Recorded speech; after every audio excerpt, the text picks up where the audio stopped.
I just wanted to update you on my starting of my vegetable garden indoors.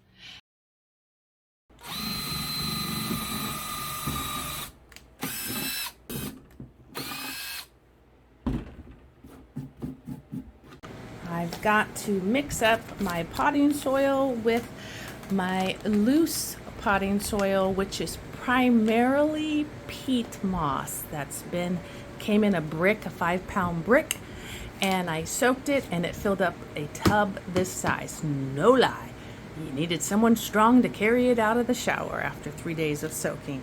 But anyway, the bottom layer is mostly that with a little bit of perlite, and then I add in the pre-bagged all-purpose potting mix that has a little bit of feed in it.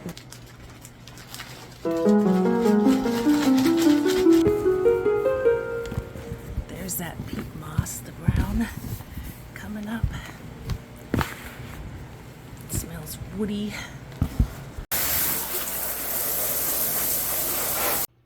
Hello and welcome to Michelle's Life on Repeat. I am in my orchid room working on my second project here. I would say thank you to the new subscribers that have joined my channel. I appreciate it. I am one person who talks about a variety of things, but primarily it's my orchids or growing my vegetables and trying to do that while I have chronic illness and the ups and downs of everything from fibromyalgia to chronic fatigue syndrome to fibromyalgia, did I say that already? And chronic migraines and hemiplegic migraines. And then there's a few other small things tossed in there for the sake of, keeping my body just a little bit below par. And we just struggle with those randomly off and on throughout the year as they come and go. But I encourage you on my channel here to always look for the positive. Try to find beauty amongst the crud. Try to find something that brings you joy and keeps your hands busy, because I find when my hands are busy, my mind is not concentrating on the pain. I told you guys a while ago while I was planting my outside garden that I don't get a whole lot of sunshine here, and so it's hit and miss whether we will actually produce a crop. I do get tomatoes that turn green, but sometimes there's not enough sunshine in my summer for them to ever turn red.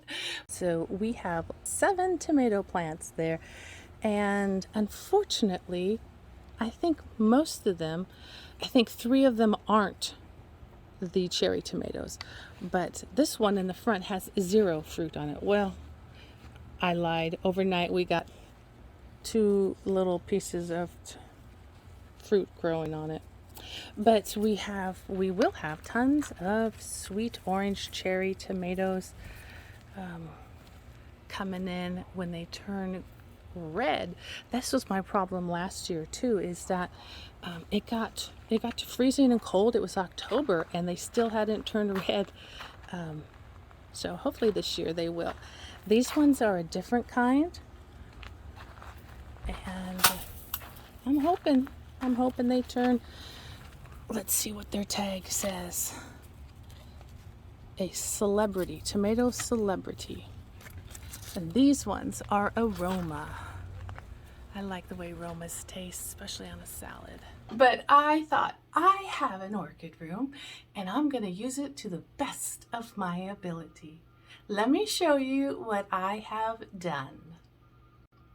I'm turning half of my grow room into a year-round garden, hopefully. And it's trial by error because I have never done this before, and that's just who I am. I think out of the box. I think, oh, can I do that? And I try it, and I fail, and I get back up again. I try again. I realized when I planted a lot of these radishes and whatnot, I didn't have the lights close enough. So I got these really leggy, spindly leaves that first growth that started coming out. And so this morning I sat there with my spoon and dug a hole and pushed that little stem down deeper into the soil and buried it back up so that just the leaves are on top of the soil level. And I also brought in that third grow light that you see. It is a Bloom Spec 1000 watt, and I was gonna hang it from the ceiling, and then I thought they need to be a little bit closer. So it's, you know, little Mod Podge. It's put together by me, and I'm not a handy dandy man, and luckily my husband has kept his lips sealed about my quality of work. Where I drilled holes and how I use twine. Anyway, if it works, it works. We can do the improvements next year on the 2.0 version. But I am trying to grow food to see if I can keep my hands busy all year round.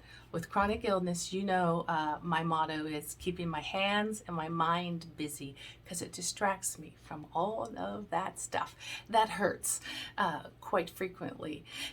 And I'm excited to see how we produce. If we can get cherry tomatoes all through the winter, wouldn't that be splendid?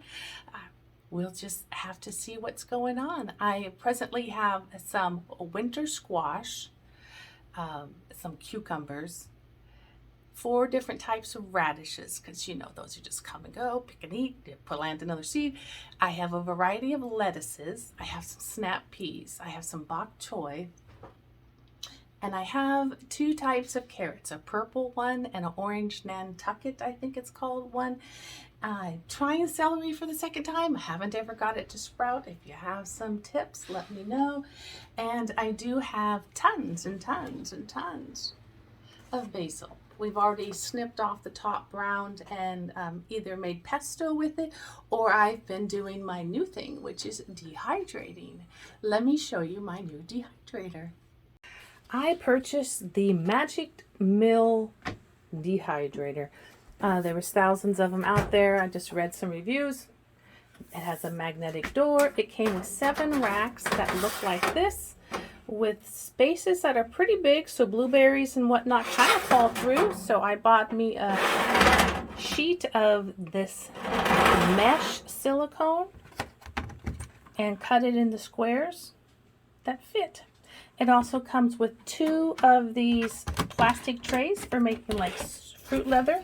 I know it's white on white, so it's hard to see, that have a rim to them.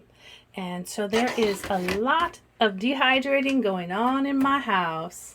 It's very quiet. It does emit the air vent emits the heat, so we keep it in the laundry room so it doesn't heat the whole house up on a hot day. So this is Thai basil. It has a little bit stronger of a mint smell to it and a spicier smell. And these are the sweet basils. And cilantro, my husband's favorite. I need to start those seeds. He went out and found me some seeds yesterday. And I scored a deal. Now, if you don't know this already, be informed, but seeds are a commodity that you should have on hand in multiples for lasting multiple years, because we don't always know how the seeds crops are going to turn out from year to year. You know, we're in a worldwide kind of drought, famine, a whole bunch of rain, a whole little of no rain. It's really crazy and tossy up in the air. So you should be stocking up. You should have a supply of seeds that you can grow in your container pots, on your porch, or in your backyard, or in your house, whatever needs to be. And they are also, I don't understand this, but they also are in shorter supply towards the end of summer because some hardware stores throw them out. It's a seasonal thing. It's like the bathing suits. No one bought them, we'll throw them out, which is crazy because they're potential food in this time when food prices are rising. I don't get that. But I was out at a hardware store looking for the power cord for this contraption that I built, and they had seeds 99 cents, which to me was marked down from the $2.50 that they've been. And it got to the checkout and they were only 25 cents. I went back and got me some more. But you just keep them I keep mine in a zip bag inside of a barrel or a tub with a sealed lid in the dark corner under a closet until I need them. But I need to go out and look for some more herbs and things like that so that I have a supply for next year. I guess there is rumor that some of the seed companies are saying that their orders that they receive are short.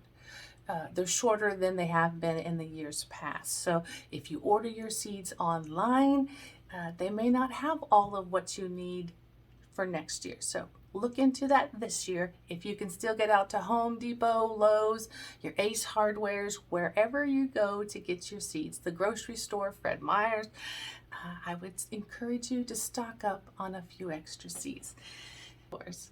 And if you have one going indoors, I'd love to hear the comments, suggestions, tips that will help me be successful. And I'd love to see pictures of them too. If you have any pictures you can send over of your garden, just your garden. I don't need any personal body pictures, just your garden, over to me on my email account. It's linked in the description down below. I wish you wellness, I wish you peace, and until we talk again, bye-bye.